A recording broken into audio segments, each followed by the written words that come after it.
आज first topic है हमारा डाययूरेटिक्स। तो हम बिना टाइम वेस्ट करते हुए हमारा फर्स्ट टॉपिक डाययूरेटिक्स कंप्लीट करते हैं। तो डाययूरेटिक्स वैसे तो बहुत ज़्यादा दिखने में इजी लगता है, बट एक्चुअली में इसका जो मैकेनिज्म ऑफ एक्शन है और इसके जो चीज़ें हैं, बहुत सारे साइड इफ़ेक्ट और इंडिकेशंस, कॉन्ट्रा इंडिकेशंस, वो बहुत ज़्यादा कंफ्यूजिंग होता है और बहुत ज़्यादा रट्टाफिकेशन वाला टॉपिक लगता है।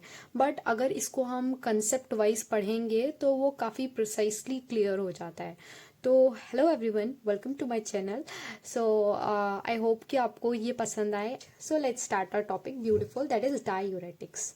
तो डाययूरेटिक्स का सबसे पहले मतलब क्या होता है? डाययूरेटिक्स का मतलब होता है कि तुम्हारी बॉडी से एक्सेसिव अमाउंट ऑफ फ्लूइड को, ऐसे तुम ड्रग्स को यूज़ करोगे कि तुम्हारे बॉडी में एक्सेस अमाउंट ऑफ जो फ्लूइड है और जो सॉल्ट है वो बाहर जाए, तो उसको हम डाययूरेटिक्स कहते हैं। तो डाययूरेटिक्स में सोडियम, वाटर और बाइकार्बोनेट, अगर हम देखें तो जो सोडियम का रीएब्सॉर्प्शन होता है पीसीडी में 65% होता है, ascending limb loop of Henley में 25%, फिर अर्ली डीसीटी में 5%, फिर लेट डीसीटी में 5%। ये कुल मिला के अगर हम साइट ऑफ डाययूरेटिक एक्शन की बात करते हैं तो कुल मिला के हमें 5 चीज़ पढ़ना है। पहला है PCT, ascending limb loop of Henle, early DCT, late DCT, और उसके बेस्ड पर और ये पांचवा है ऑस्मोटिक डाययूरेटिक्स। जो the first one is the proximal convoluted tubule. इसमें क्या हुआ कि सोडियम और कार्बोनेट आया, ठीक है। अब ये इनका पहला चैनल है, सोडियम अंदर की तरफ सेल की तरफ चला गया, रिटर्न में क्या आया, H प्लस ल्यूमन की तरफ आया। ये सेल है, ये ल्यूमन है, ये ब्लड है, ओके। तो रिटर्न में ये आया। अब सेल के अंदर H प्लस चला गया तो सेल में H प्लस बढ़ गया। यहाँ पर एक और चैनल होता है सोडियम पोटेशियम एटीपेस। अब सोडियम यहाँ से बाहर ब्लड की तरफ चला गया और जो पोटेशियम है वो अब अंदर की तरफ आ गया। अब यहाँ पर बात करते हैं जो हमारा H प्लस आया है। H प्लस इस कार्बोनेट के साथ मिलकर H2CO3 बना देगा, और एक एंजाइम होता है, बहुत इंपॉर्टेंट एंजाइम, जिसे हम कहते हैं कार्बोनिक एनहाइड्रेस, वो H2CO3 को CO2 और वाटर में स्प्लिट आउट कर देता है, ठीक है। इन रिटर्न ऑफ दैट कि इतना कॉन्सेप्ट आपको समझ में आ गया, ठीक है। अब ये चीज़ ज़रूरी इसलिए होती है, ये इसके साथ इसलिए कार्बोनेट चाहता तो इसके अंदर जा सकता, बट वो नहीं जा सकता। Why? Because of the ions, ions की वजह से वो नहीं इसमें सॉल्यूबल है। बट अब यहाँ पर ये CO2 आ गया, अब तो ये इजिली जा सकता है, क्योंकि because it is soluble and it is no more than ions. तो यहाँ CO2 गया। अब CO2 अंदर हमारा वाटर प्रेजेंट रहता है, क्योंकि एक चीज़ याद रखना, जहाँ सोडियम वहाँ वाटर, मैं जहाँ सोडियम बोलूँगी वहाँ वाटर को तुम खुद ब खुद जोड़ने की कोशिश करना, तो तुम्हारा कंसेप्ट बहुत ज़्यादा क्लियर बनता जाएगा। यहाँ पर सोडियम ऑलरेडी है इस चैनल की वजह से, अब वाटर भी आ गया।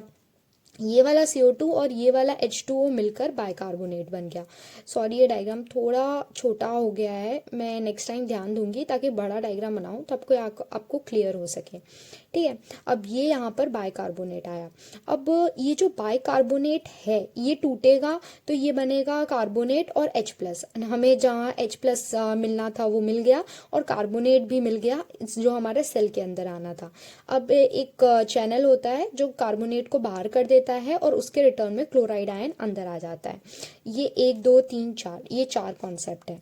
बट अगर मैं कार्बोनिक एनहाइड्रेस एंजाइम को इनहिबिट कर दूं, मैं कार्बोनेट एनहाइड्रेस इनहिबिटर्स लगा दूं, तो लेट्स कॉल कि मैंने एसिडोजोलामाइड, ब्रिंजोलामाइड और एप्लीरिनॉन, ये 3 बहुत फेमस ड्रग है, इनको मैंने यूज़ किया, तो उसकी वजह से क्या हुआ, ये चीज़ का इनहिबिशन, जहाँ पर भी रेड मार्क हो रहा है मतलब मैं वो इनहिबिट कर रही हूँ।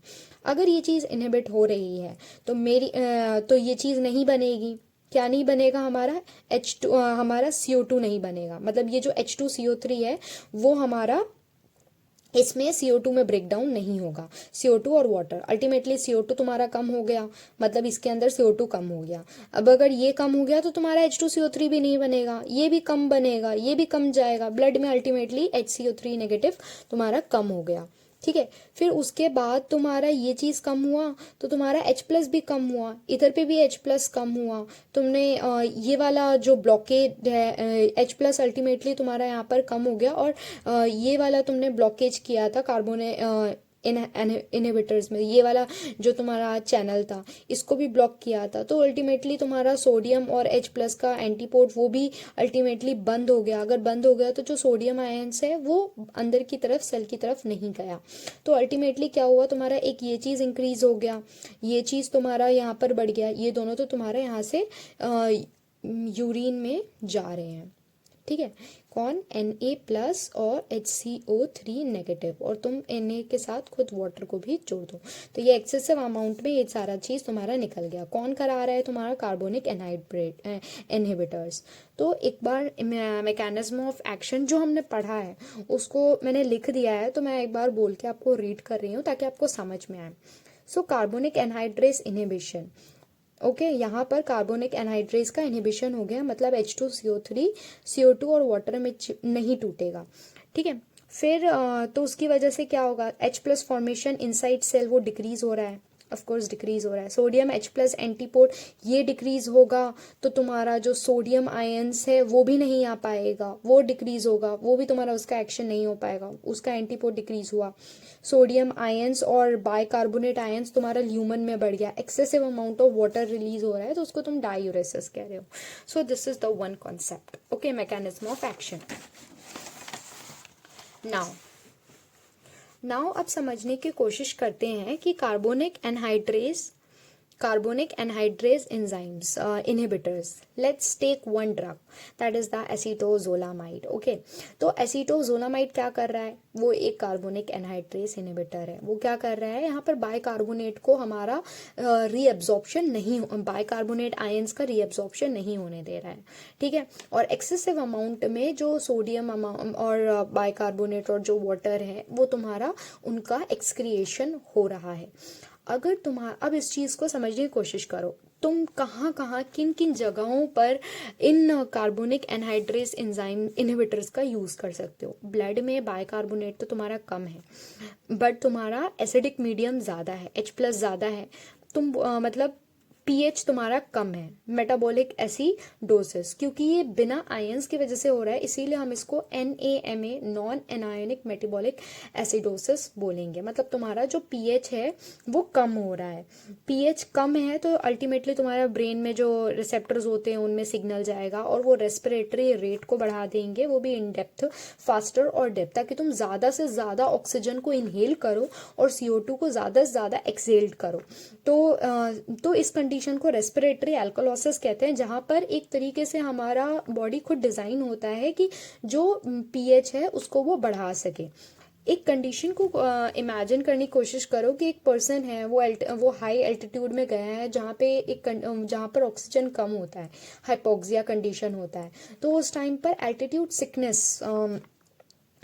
सिकनेस मतलब जिन पेशेंट को होता है उस टाइम पर इनको कार्बोनिक एनहाइड्रेस इनहिबिटर्स अगर हम देते हैं तो उस केस में उनको ऑक्सीजन बहुत जल्दी मिलता है, उनके में बॉडी में वेंटिलेशन हो जाता है। तो ये चीज़ मतलब ज़्यादा से ज़्यादा वो फास्टर डीप करते हैं ताकि ऑक्सीजन उनके सेल्स वगैरह को मिल पाए। तो उस केस में ये बहुत ज़्यादा फर्स्ट इंडिकेशन डायूरेसिस, जिनका pH कम होता है तो pH को बढ़ाने के लिए तुम यूज़ कर सकते हो इसमें। और क्या होता है कि ये एक्वस ह्यूमर प्रोडक्शन और जिनमें उनमें क्या कर मतलब जिनमें भी इनका काम क्या होता है कि एक्वस ह्यूमर प्रोडक्शन और इंट्राओक्यूलर प्रेशर इनको डिक्रीज करते हैं। जैसे ग्लाउकोमा के डिजीज़ में इंट्राओक्यूलर प्रेशर बहुत ज़्यादा बढ़ जाता है तो उस केस में उसको डिक्रीज करते हैं। या फिर तुम्हारा CSF प्रोडक्शन के अमाउंट को डिक्रीज करते हैं, तो तुम्हारा इंट्राक्रेनियल प्रेशर डिक्रीज हो जाता है। तो उस मतलब किसमें सेरिब्रल इडीमा या फिर इडियोपैथिक इंट्राक्रेनियल प्रेशर, इन सारी चीज़ों में यूज़ होता है ताकि हम एक्सेसिव अमाउंट ऑफ जो वाटर जो तुम्हारा जगह जगह इकट्ठा है ब्रेन के टिश्यूज़ में या तुम्हारा आइज़ वगैरह में, तो उसको तुम रिमूव करके निकाल सको एक्सेसिव अमाउंट ऑफ वाटर को। सो this is what all about the indication of the diuretics. The first diuretics, the PCT, that is the carbonic anhydrase inhibitors. तो अब इसको समझने की कोशिश करेंगे कि अब इसका ये क्या है। फार्माकोलॉजिकल इफ़ेक्ट्स क्या हैं। तो तुम फार्माकोलॉजिकल इफ़ेक्ट्स इसका बोलोगे कि हाँ तुम मतलब डायूरेसिस, माइल्ड डायूरेसिस के केस में दे सकते हो, मेटाबॉलिक एसिडोसिस कंडीशन में दे सकते हो जहाँ पर तुम्हारा पीएच बहुत कम है। तो इसका फार्माकोलॉजिकल इफेक्ट है कि ये क्या क्या करता है। मेटाबॉलिक एसिडोसिस कर देगा, पीएच लेवल कम कर देगा, इंट्राऑक्यूलर प्रेशर और इंट्राक्रैनियल प्रेशर को कम कर देगा। तो ये करता है। और फिर थेराप्यूटिक इसका एप्लीकेशन अभी मैंने बताया कि इसको हम किस किस चीज़ों में यूज़ कर सकते हैं, दैट इज़ ग्लाउकोमा या फिर तुम्हारा इंट्राक्रैनियल हाइपरटेंशन, एपिलेप्सी या फिर एल्टीट्यूड सिकनेस, इन सारी चीज़ों के लिए यूज़ कर सकते हैं। अब किन जगह पे यूज़ नहीं करते हैं, सी फार्माकोलॉजी में तुम इस चीज़ में तो समझो प्रेग्नेंट विमेन, चिल्ड्रन या एल्डरली पेशेंट्स, इन सबको लिए तो कॉन्ट्रा इंडिकेशन सबके लिए होगा।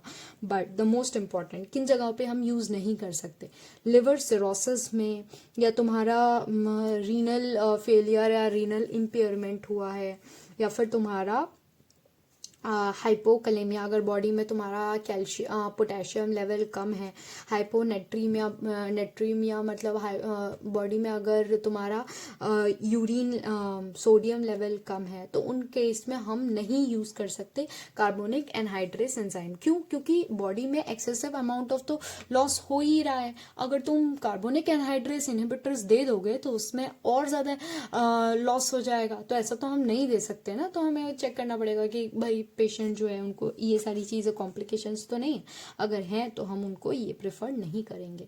सो this is all about our first that is topic carbonic anhydrase inhibitors. Thank you, hope so that you like our video.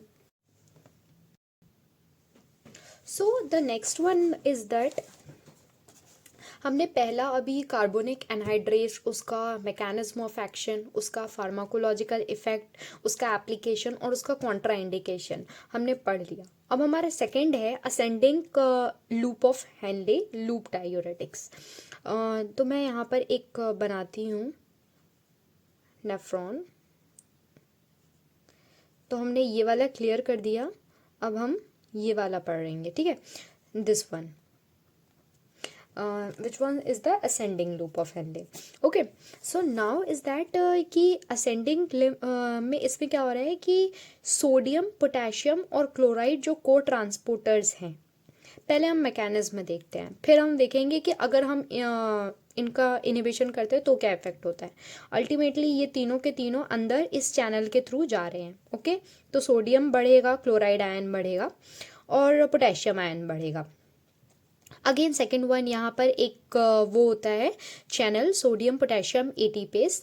तो उस चैनल की हेल्प की वजह से सोडियम बाहर जाता है और पोटेशियम अंदर आ जाता है। ओके, जो क्लोराइड आयन है वो अपने चैनल से बाहर चला जाता है और अल्टीमेटली ब्लड में सोडियम और जो क्लोराइड है वो तुम्हारे आ जाते हैं। और सोडियम के साथ मैंने पहले ही बोला था वाटर को भी कंसिडर करते रहना, ठीक है।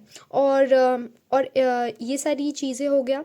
अब क्या होता है कि हमारे एक और चैनल होता है जिसको हम बोलते हैं पोटेशियम चैनल। सेल के अंदर तुम्हारा सेल के अंदर पोटेशियम तो है। अब पोटेशियम है, अब मतलब इस चैनल की वजह से जो एक्सेसिव अमाउंट ऑफ पोटेशियम जो सेल में है वो बाहर जाता है। जैसे ही वो ऐसे बाहर जाता है तो उसको बैलेंस करने, मतलब क्योंकि नेचुरल है कि कोई भी चीज़ अगर बढ़ती है तो कोई भी चीज़ घटती है, उसको बैलेंस करते हैं। तो जो मैग्नीशियम और जो कैल्शियम आयंस हैं वो इसको बैलेंस करती हैं। वो अब पोटेशियम आयन तुम्हारे ल्यूमन में आ गया है, तो मैग्नीशियम आयंस और जो कैल्शियम आयंस हैं वो इसको बैलेंस करेंगे, वो यहाँ पर चले जाएंगे और ब्लड में आ जाएंगे, ठीक है। ये एक मैकेनिज्म है।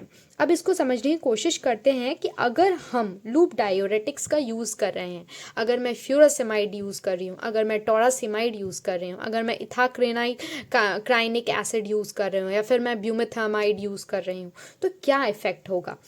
सबसे पहले सोडियम पोटेशियम क्लोराइड को ट्रांसपोर्टर्स ये नहीं होगा, मतलब ये दोनों तुम्हारी बॉडी में ब्लड सेल्स में लेस सिंथेसिस, ये भी और ये भी, ये दोनों हो जाएंगे लेस सिंथेसिस। उसकी वजह से क्या होगा, पोटेशियम उसकी वजह से क्या होगा कि जो ब्लड में सोडियम और जो क्लोराइड है वो भी तुम्हारा लेस अमाउंट में रहेगा।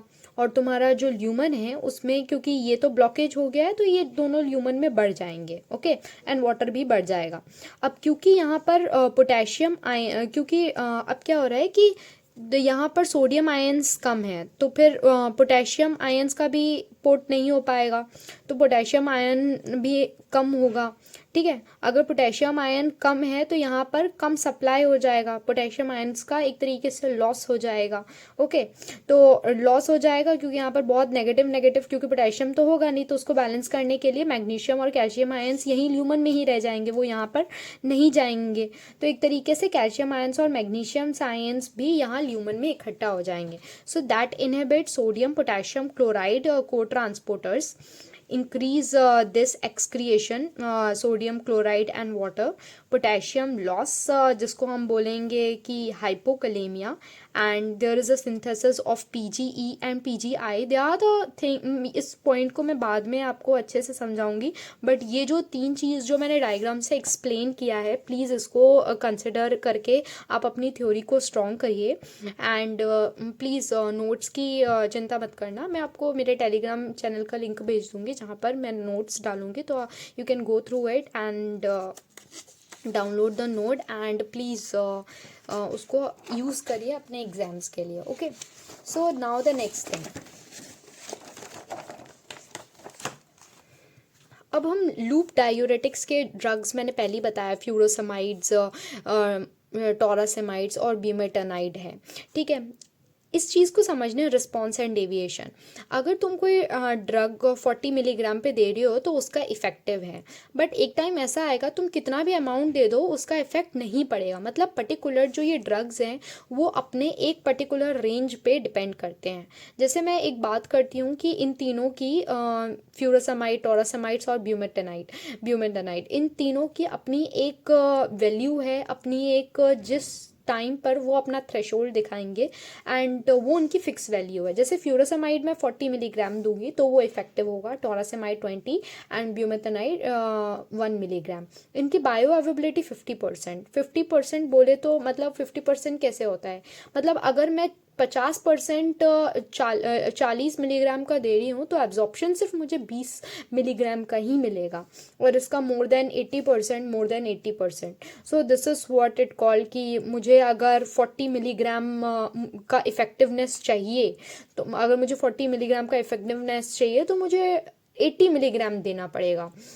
ठीक है, 2 टाइम्स ऑफ IV, तब जाके मैं, क्योंकि इसकी बायो अवेबिलिटी तो सिर्फ 50% है, तो मुझे अगर अपना इसका इफेक्टिव 40 मिलीग्राम दिखाना है तो मुझे 80 ग्राम देना पड़ेगा।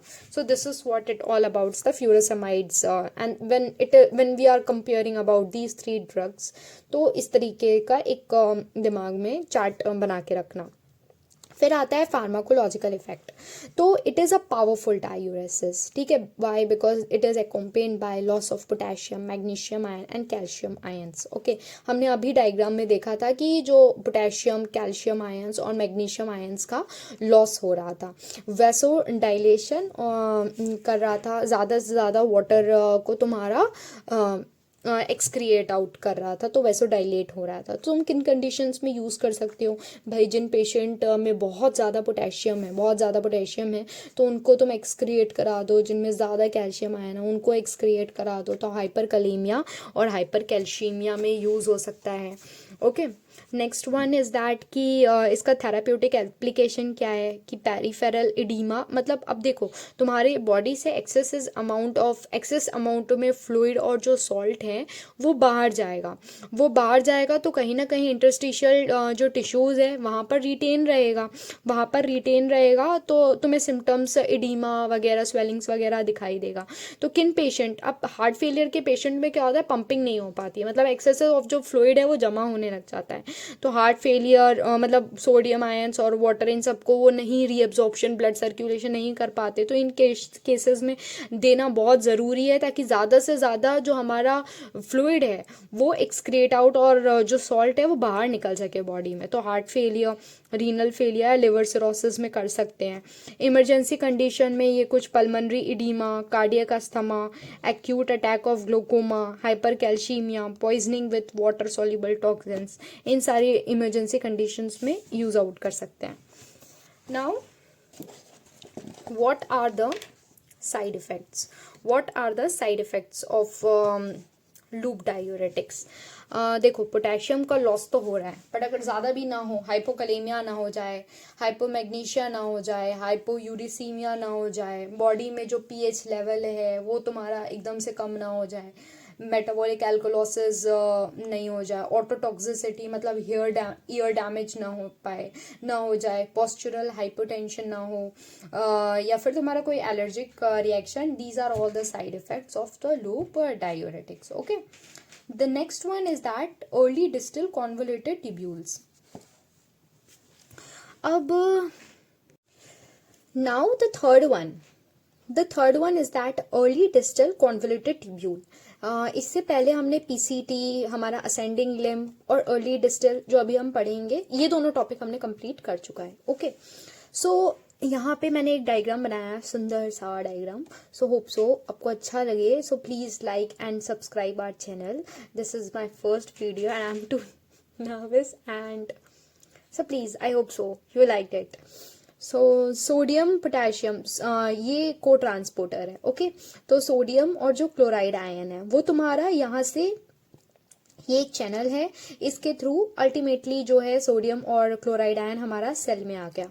एक और चैनल है जो क्लोराइड आयन को बाहर भेजता है और अल्टीमेटली ब्लड में क्लोराइड आयन तुम्हारा आ गया. The second one is that sodium ions आया और वही फिर से सोडियम पोटेशियम एटीपेज है, पोटेशियम अंदर आया, सोडियम बाहर गया और सेल में ये बढ़ गया, वाटर भी बढ़ गया. अब एक और चीज यहाँ पर पैराथायरॉयड हार्मोन होता है जो ट्रिगर करता है कैल्शियम आयन्स को सेल के अंदर आने के लिए. तो कैल्शियम आयन्स जो है वो तुम्हारे सेल के अंदर आ जाता है. तो यहाँ पर सोडियम आयन ज्यादा है, सोडियम आयन्स अंदर जाता है और जो कैल्शियम आयन्स है वो इन रिटर्न तुम्हारा ब्लड में आ जाता है. तो क्लोराइड, सोडियम और कैल्शियम ये तीनों तुम्हारा ब्लड में बढ़ जाता है. बट नाउ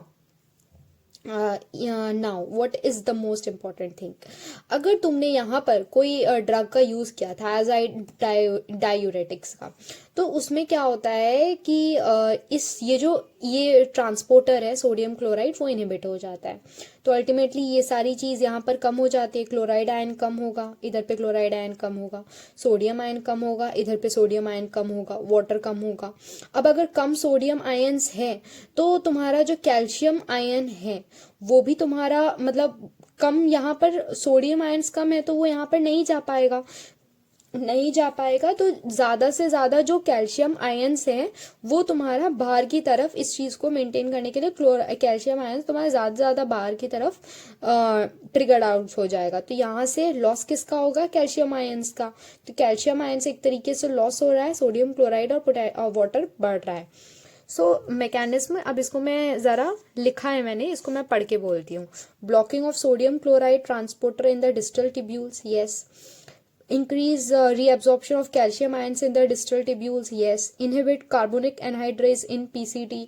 एक चीज कार्बोनिक एनहाइड्रेज भी थायाजाइड डायूरेटिक्स करते हैं इनहिबिट. फिर हम क्या करते हैं, सोडियम इनपुट भी डिक्रीज कर देते हैं. इस लाइन को समझने की कोशिश करना कि देखो बॉडी में तुम्हारा सोडियम आयन्स एंड वाटर का रीएब्जॉर्प्शन, उनका एक्सक्रिएशन हो रहा है, उनका रीएब्जॉर्प्शन कम हो रहा है. तो एक तरीके से वॉल्यूम कम हो रहा है. तुम्हारे लिए वॉल्यूम नहीं है तो तुम्हारा प्रीलोड नहीं हो रहा है, ढंग से पंपिंग नहीं हो पा रही है, तुम्हारा रेडियो स्ट्रोक वॉल्यूम कम हो रहा है, कार्डियक आउटपुट कम हो रहा है, अल्टीमेटली बीपी कम हो रहा है. जो ये क्योंकि these are diuretics are the powerful vasodilators. तो ये स्मूथ मसल्स को रिलैक्स कर देते हैं, तुम्हारी बीपी को कम कर देते हैं और जो सिस्टोलिक वेस्क्यूलर रेजिस्टेंस है उनको भी कम कर देते हैं. So these are all about the vasodilators, diuretics जिनका फंक्शन वेसोडाइलेटर्स की एक्टिविटी की तरह होता है. Okay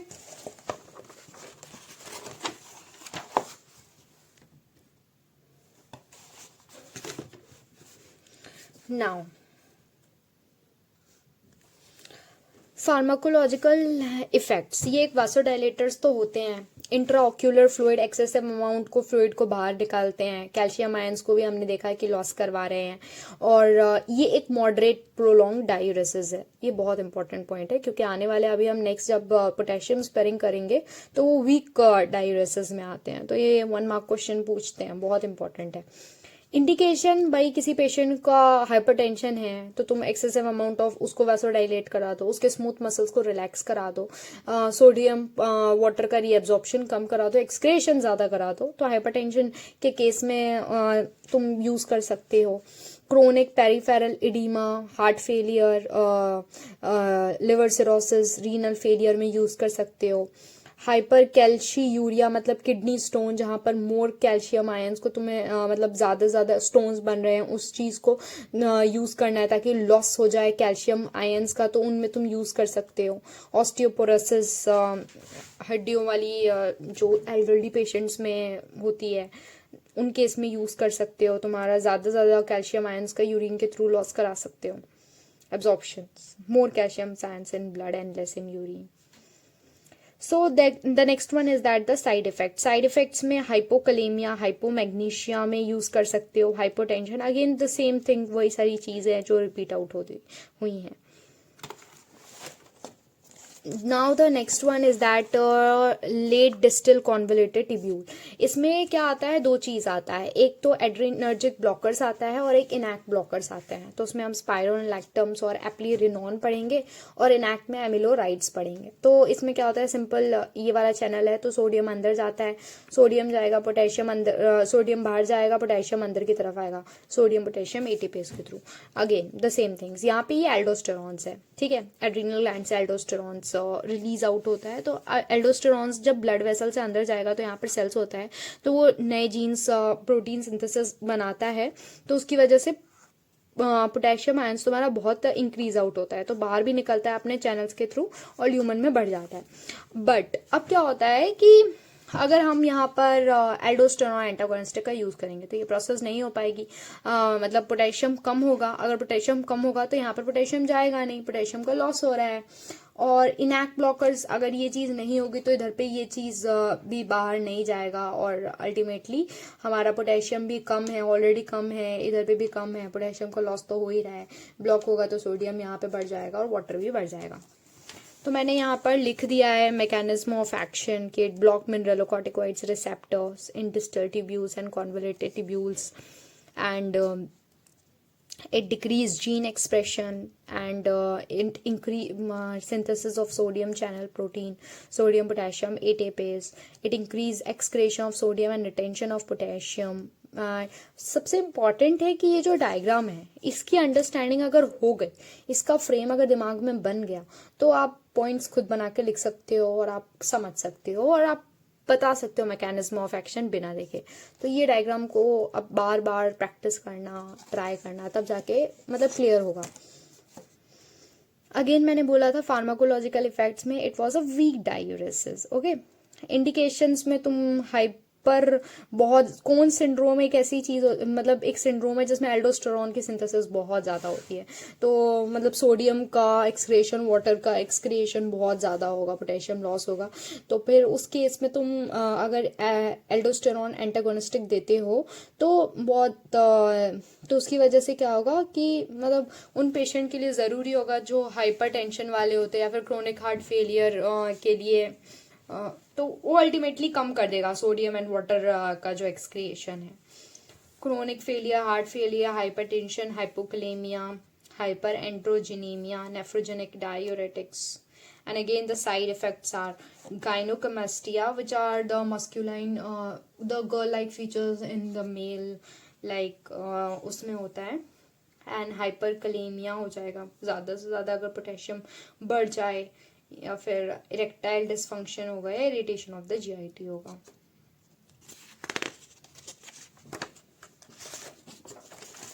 The last one is that the osmotic diuretics, which is the drugs, the mannitol and the urea. तो इसमें क्या होता है कि ये ऑस्मोलैरिटी को बढ़ा देता है। हमारे ब्रेन टिश्यू या विट्रस ह्यूमर जहाँ पर एक्सेसिव अमाउंट में फ्लूइड भरे रहते हैं, तो ये ड्रग्स क्या करता है कि उन फ्लूइड को कम कर देगा, उनका इंट्राक्रैनियल प्रेशर को कम कर देगा, इंट्राओक्यूलर प्रेशर को कम कर देगा। Seen in the case of the cerebral oedema या ग्लाउकोमा के डिजीज में यूज होता है। Excessive amount of the water को यूरिन में थ्रू बाहर निकाल देगा, जैसे हम एक्वा यूरेसिस कहते हैं। ब्लड वॉल्यूम को डिक्रीज कर देगा, बीपी डिक्रीज कर देगा और सोडियम आयंस को बढ़ा देगा ब्लड में, हाइपरनेट्रीमिया। तो हार्ट फेलियर या हाइपरटेंशन के केस में तुम नहीं दे सकते। समझ में आया? क्यों नहीं दे सकते? क्योंकि हाइपरटेंशन में तुम्हारा ब्लड वॉल्यूम बहुत, ये दो कॉन्ट्रा इंडिकेशन है। ओके,